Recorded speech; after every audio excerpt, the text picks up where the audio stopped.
10 টাকার স্ট্যাম্পে মুচলেকা করে স্ত্রীকে তার প্রেমিকের হাতে তুলে দিল স্বামী। ঘটনায় রীতিমতো চাঞ্চল্য ধূপগুড়ির ভেমটিয়া এলাকায়। 2 বছরের চেনাশোনা, তারপর পালিয়ে বিয়ে, 3 বছরের সন্তান নিয়ে খুব ভালোভাবে দিন কাটছিল তাদের। কিন্তু বছর 5 পর স্ত্রীর মন মজল অন্য পুরুষে।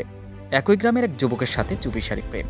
ঘটনা প্রকাশ্যে আসতেই স্ত্রীর ইচ্ছেতে তার প্রেমিকের সাথে ঘর বাঁধতে দিলেন স্বামী। জানা যায়, ধূপগুড়ির ভেমটিয়া এলাকার যুবক শিলিগুড়ির বাতাসের এক যুবতীকে ভালোবেসে পালিয়ে বিয়ে করেছিলেন। বিয়ে করতে গিয়ে 2 পরিবারের বেশ দ্বন্দ্ব হয়েছিল। পরবর্তীতে 2 পরিবারের মিলও হয়ে যায়। সব ঠিকঠাক থাকলেও তাদের জীবনে চিত্রনাট্যে ভিলেনের আগমন, আর এতেই সংসার ভাঙল তাসের ঘরের মতো। প্রেমিকের সাথে রাতের অন্ধকারে দেখা করতে গিয়ে হাতে নাতে ধরা পড়ে ওই গৃহবধূ। এরপরেও বাড়ির সবাই স্ত্রীর বিরুদ্ধে গেলেও সে আপন করতে চেয়েছিল, কিন্তু বেঁকে বসে স্ত্রী। সে তার প্রেমিকের সাথে ঘর বাঁধতে চায়, তাই স্ত্রীর দাবিকে মান্যতা দিতে 10 টাকার স্ট্যাম্পে লিখিত করে সাক্ষী রেখে চোখের জলে স্ত্রীকে তার প্রেমিকের হাতে তুলে দেন। সন্তানকে রাখেন নিজের কাছে। শনিবার এলাকার একটি মন্দিরে বিয়েও করে নেন ওই প্রেমিক যুগল। এই ঘটনা অনেক কিছুই শিক্ষা দিয়ে যায়। কোন দিকে আজ সমাজ? ভালোবাসার মর্যাদাই বা কোথায়? Bureau news, Dooars express 24। থাকবে না মেয়ে। লেখাপড়ি হইলো কিসে? স্ট্যাম্প পেপারে। কি লেখাপড়ি হলো? ও থাকবে না আমার সাথে। আর তুমি ওকে ছেড়ে দিলে? হ্যাঁ, থাকবে না, আমি বলছিলাম থাকবে না। তারপর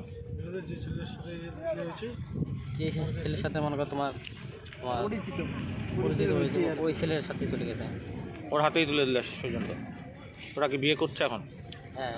কোথায় কি করেছে নাকি এরাই জানি না। কতদিন আগে তোমাদের বিয়ে হয়েছিল? কতদিন আগে বিয়ে হয়েছিল তোমাদের? প্রায় 5 বছর। 5 বছর। কোথায় বিয়ে করেছিলে তুমি? আমার শিলিগুড়ি বাতাসি। আসছিল আমার ঘরে। কখন আসছিল? রাত্রেবেলা। কটার দিকে টাইম? 1:30। কে আসতে বলছিল? আপনি? আমি বলছিলাম, ওর ইচ্ছা ছিল, আমিও বলছিলাম।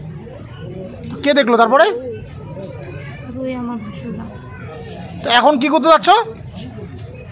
সাথে যাবে। বাচ্চাকে তো আমি নিয়ে যাবো।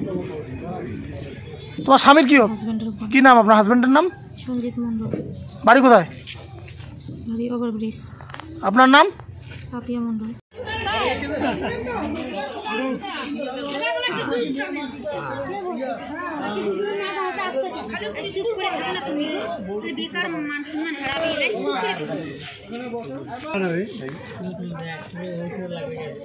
মাথাটা উঠে বলতো, মাথাটা উঠাও।